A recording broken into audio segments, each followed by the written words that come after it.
Banyuwangi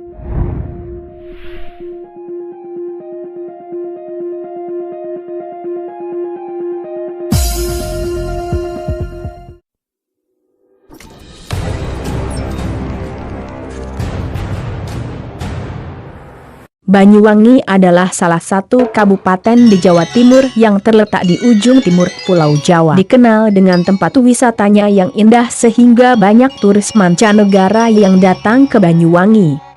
Namun ternyata Banyuwangi pernah mengalami sejarah yang kelam pada tahun 98. Yakni pembantaian yang dilakukan oleh orang-orang misterius, masyarakat menyebutnya ninja. Karena beberapa saksi mengatakan pelaku memiliki ciri-ciri mirip seperti ninja yang ada di film.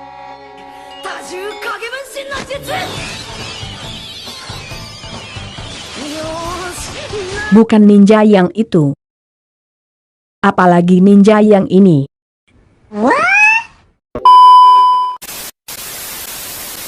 Kembali ke topik. Sekitar rentan Februari sampai September tahun 1998 masyarakat Banyuwangi dibuat resah. Mereka sehabis maghrib mengunci pintu rumah rapat-rapat dan tidur secara bersama-sama. Karena takut akan teror ninja tersebut.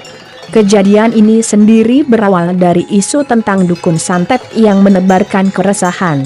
Sebuah versi mengatakan jika para ninja ini diutus pihak tertentu untuk membunuhi para dukun tersebut. Hal ini juga tersirat dalam sebuah pesan radiogram yang dikeluarkan oleh Bupati Banyuwangi saat itu, H.T. Purnomo Sidik. Isinya adalah menghimbau kepada para aparat pemerintah untuk mendata orang-orang yang diduga memiliki ilmu hitam. Alih-alih dilaporkan ke pejabat setempat, orang-orang yang diduga dukun justru dihabisi sendiri oleh masyarakat. Kejadian ini terus berlarut-larut hingga akhirnya muncul sosok ninja di tengah-tengah konflik tersebut. Beragam opini masyarakat tercipta tentang sosok ninja ini. Ada yang mengatakan jika mereka ditugaskan untuk menghabisi para dukun. Namun pada kenyataannya justru berkebalikan. Korban berjatuhan malah dari kalangan ulama dan guru-guru ngaji. Ketika masa mencekam ini, dalam sehari paling tidak ada 2 orang yang mati dibunuh, dan dipastikan mereka adalah orang-orang yang lurus agamanya. Keadaan semakin mencekam. Di beberapa kejadian, korbannya justru masyarakat sipil termasuk para tokoh terpandang di masyarakat. Fenomena ninja ini pun jadi semacam ancaman serius di Jawa Timur, terlebih daerah operasinya mulai melebar ke beberapa kota. Menurut tim investigasi swadaya dari organisasi masyarakat, jumlah korbannya sendiri sudah mencapai 147 orang di Banyuwangi saja. Tak hanya dari tampilan, sosok-sosok ninja ini juga dikatakan bisa berlari sangat cepat, menghilang, bahkan melompat dari satu pohon ke pohon yang lain. Ada yang mengatakan pula jika sosok satu ini bisa berkamuflase dengan baik. Dalam hal ini mereka berpura-pura menjadi orang gila. Fenomena orang gila ini juga jadi perhatian khusus masyarakat. Pasalnya, makin banyak saja jumlah orang gila yang muncul di tengah mencekamnya kejadian ini.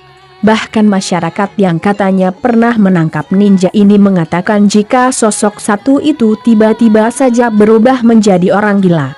Banyak diceritakan bagaimana para ninja ini memangsa korbannya. Pertama biasanya mereka akan menandai pintu atau tembok rumah korbannya dengan tanda silang merah atau putih. Lalu eksekusinya dilakukan ketika malam harinya dengan mematikan lampu lalu membunuh targetnya. Orang-orang dulu sangat takut ketika keesokan harinya mendapati tanda ini di pintu rumah mereka. Namun tidak semua rumah mendapatkan tanda ini. Seperti yang sudah-sudah, biasanya hanya rumah milik guru-guru ngaji, imam masjid, dan tokoh terpandang saja.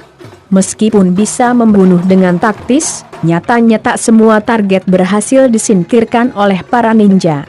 Beberapa berhasil lolos dengan melakukan perlawanan dan kemudian menceritakan kebenaran para ninja yang sebenarnya masih jadi hal yang samar-samar di kalangan masyarakat. Masyarakat yang jengah dengan ketakutan akhirnya melakukan perlawanan. Ya, dulu si Skamling yang mati pun akhirnya digalakkan lagi.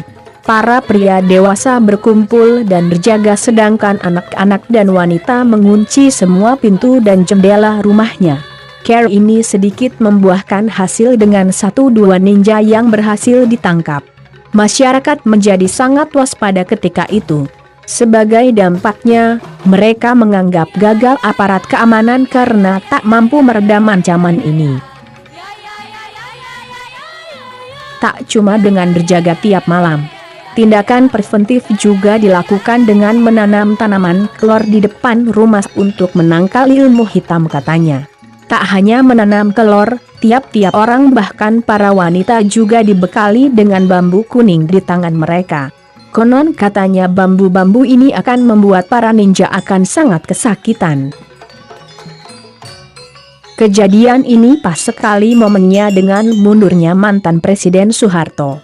Alhasil, muncul opini-opini publik jika kejadian ninja ini sebagai pengalih isu besar tersebut. Tujuannya sendiri tidak begitu jelas.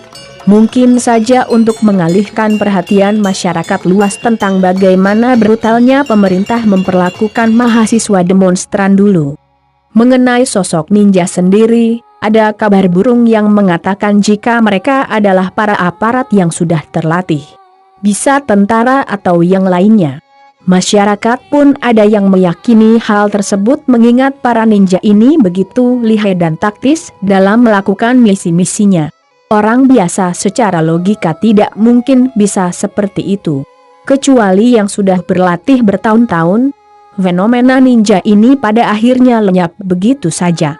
Tak ada tindakan, tak ada peradilan, atau siapa yang ada di balik kejadian mencekam ini. Kejadian ini juga syarat akan pelanggaran HAM berat menurut berbagai pihak.